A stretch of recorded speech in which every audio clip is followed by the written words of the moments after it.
hats on as one of the medical spokespeople for Alcohol Action New Zealand, which is a new group that's been set up in New Zealand to try and make a difference in terms of alcohol law reform and alcohol generally. And let me declare myself right at the beginning. We're on an evidence-based campaign, well, evidence-based crusade almost. Scientific evidence, and in that sense, it's just an extension of what we do at the university, although of course it's a little bit more direct to the public, and I really appreciate the opportunity of talking here tonight. So this is Spanky's instructions to me. What is the impact of our attitude currently and what can we do about it? When you look at the number of coal mining deaths, there have been 230 coal mining deaths since 1896 in New Zealand. There have been 230 alcohol-related deaths since mid-May 2011, just a few months ago. If alcohol harm was properly recognised in New Zealand, a national crisis, the PM would be on the TV declaring a national crisis. But he doesn't, because it's the New Zealand way of life. It's become embedded, and even though every day we get our newspapers, we see the results of alcohol damage, we just accept it because we're built like that. Human nature is very adaptable, and we adapt to the war zone that is alcohol in New Zealand at the current time. 25% of New Zealand drinkers are heavy drinkers, and when you put that out into figures, that's where the 700,000 heavy drinkers, that number comes from.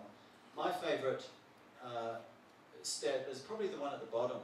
There's 70,000 alcohol-related physical and sexual assaults each year, which translates into 200 physical and sexual assaults, alcohol-fueled, every day in New Zealand. Every day in New Zealand. And the other ones are there. So we have a national crisis, New Zealand's heavy drinking culture, and if we want a healthier and better place to live and for our children to live, we've got to find new middle ground. This is how we are conceiving it. At the moment, we're living in extreme times of the excessive commercialisation of alcohol. At the other extreme is prohibition of alcohol, and our view is that we need to find new middle ground between these two extremes. How do we do it? Well, we've got to deal with these, the way the population is essentially brainwashed by certain ideas, and here's a good one, and you'll recognise all these. Life can't be enjoyed without alcohol. Social events aren't proper events without alcohol, even children's birthday parties. Got to have alcohol there for the adults.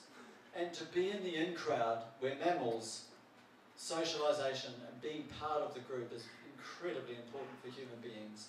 And being in the in-crowd means drinking, getting wasted with the in-crowd for many New Zealanders. And here is the in-crowd. It could be sort of 9, 10 o'clock at night. Where is the in-crowd at 3 o'clock in the morning? Well, it's rather dispersed, both in the homes but out into the streets. And these ugly, tragic things that the police keep telling us all the time about what's happening. Now, we've really grown up a lot over the last 20 or 30 years as a country in relation to the other legal drug, which is nicotine through smoking tobacco. But we remain very primal when it comes to alcohol. There's a Tui girl on the right there. And the perfect recipe for maintaining the heavy drinking culture in New Zealand is this.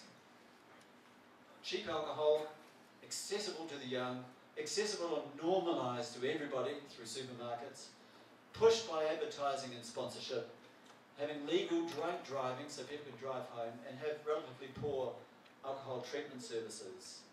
And that is what we get.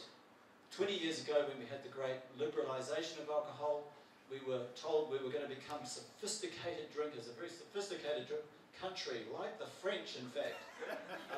This is what we've ended up with, just a mess.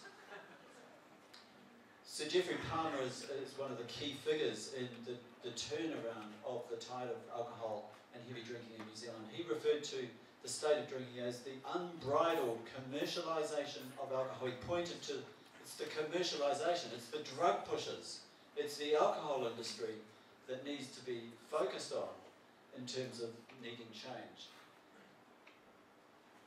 Where we are now, the excessive free market, where alcohol is just seen as an ordinary commodity, we need much better and effective regulation. We don't want to go to prohibition. We don't want to give a multi-million-dollar industry to some of the most antisocial people in our society, the gangs, like we have with cannabis. Alcohol, no ordinary commodity, is the Bible of alcohol policy. This is a WHO, World Health Organization, got together the 15 top social and alcohol scientists in the world to put together the literature, the evidence on what actually works in a society to reduce alcohol-related problems. And we underwent a second edition last year, 2010, and it's this that we've looked at, studied, and extracted the main things that a society can do to reduce its alcohol-related problems. And we call it the 5+ solution. And here it is. This is what actually works. Putting up the price, putting up the purchase age, reducing alcohol accessibility, reducing the marketing and advertising of alcohol, and increasing drink driving countermeasures. Those numbers look interesting, Spanky. And we went through 5. Plus, the plus part of the 5+ solution. I thought you did that. No. Is increasing treatment opportunities for heavy drinkers.